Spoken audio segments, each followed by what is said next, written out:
The smell hit first: iron and bleach. The kind that lingers on your hands even after you've washed them.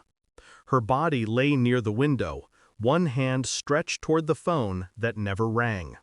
The curtains moved slightly, catching the faint hum of the street below. I remember thinking how quiet everything was. Too quiet for a room where someone just died. I should have felt shock. Instead, I felt recognition.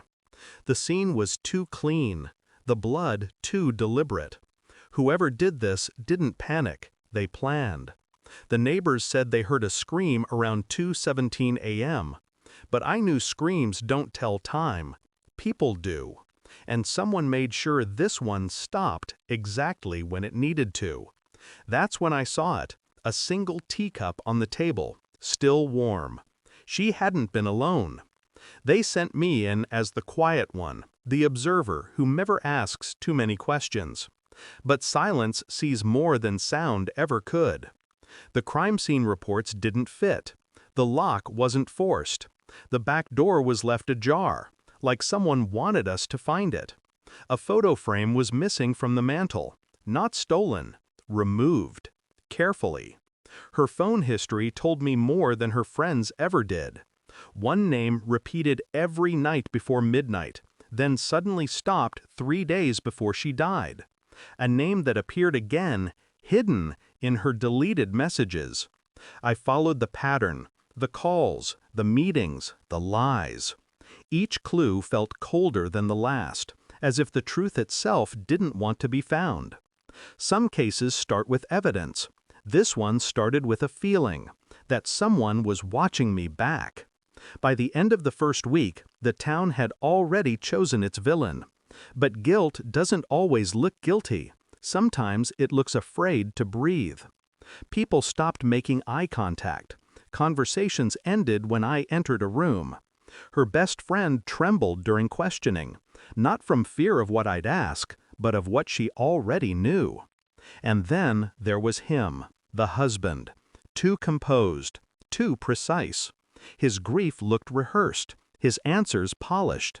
He talked about love like it was an obligation. When I asked where he was that night, he smiled and said, "Right where I always am." It wasn't the words, it was the tone. Calm, practiced, hollow. That's when it clicked. This wasn't a break-in, it was a performance. Someone wanted to control the narrative, and I was becoming part of theirs. The truth came quietly, the way rot spreads through wood before it breaks. A recovered recording, a deleted message, a trace of his voice where it shouldn't have been. She had discovered something, a hidden account, transfers of money to names that didn't exist. She tried to confront him. He silenced her before she could destroy him. The night of the murder, he left her a cup of tea laced with sedatives, waited until her pulse slowed, then staged the scene. Blood placement, window cracked, glass shattered just enough to suggest intrusion. Every detail was perfect, except one. He forgot the teacup. Still warm when I arrived.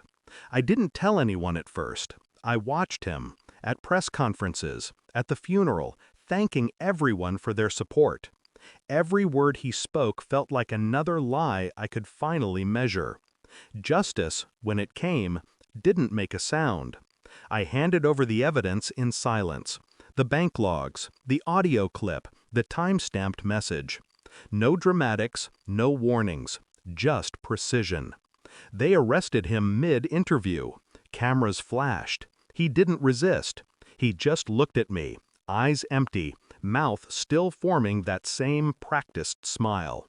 He understood, too late, that the story he wrote had already rewritten him. The truth didn't need witnesses, it only needed proof, and I made sure it cut exactly where it had to. I didn't speak to the press. I didn't attend the sentencing. Some justice doesn't belong in daylight. When it was over, I didn't feel victory, only quiet. Her house was sold, her name reduced to a file number. People moved on, the way they always do, but I couldn't. Sometimes I still hear that night, the hum of the streetlight, the faint ring of a phone no one answered. That's the thing about murder, it doesn't end with the killer. It lingers, waits, becomes part of whoever dares to chase it. I wrote the final report and closed the file. Then I sat there for a long time, staring at the word solved. It felt dishonest. Nothing about this was solved. Justice was never about mercy. It was about silence and knowing when to leave it there.